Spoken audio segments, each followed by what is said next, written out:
People buy when it's expensive because of FOMO, but institutions are cold-hearted, so in the end, they can't hold on even if they know that it's a good asset. But once they can't take it anymore and leave, there's this rational side that says, I should buy now. That's why, among institutions, not the traditional ones, but MicroStrategy's Michael Saylor, when he gets applause from the general public, he knows things are getting a bit crazy. Because when people start giving you applause, then they tend to act more strongly.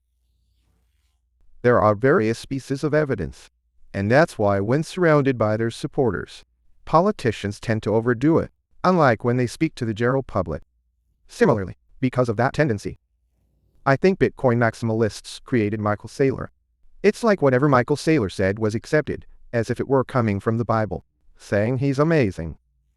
But he's not really that great of a theorist, Michael Saylor, but in such a grand way, by doing that, he eventually couldn't hold out. Since he couldn't hold out, it wasn't that severe. But in the world of Bitcoin, it was another happening. He won't sell everything, and he'll maintain some of it.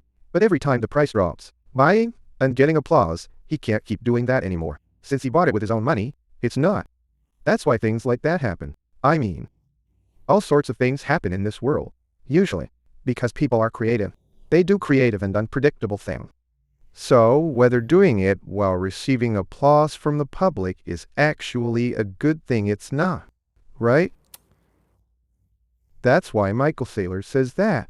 And theoretically, I've actually seen several. There are a few things to reference. Actually, the most absurd lie, in my opinion, is that Bitcoin energy was condensed. I mean, if you release the Bitcoin, does the energy come back out? Let's think about this rationally. The idea of condensing Bitcoin energy to create it, if you take that beyond a metaphorical meaning, it gets ridiculous. Then releasing Bitcoin would release energy.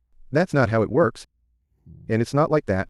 In the process of humans acting in groups, the concept of cost is far more important than energy. And since energy is what most objectively proves that cost, by doing so, people recognize in their memory that a cost was incurred.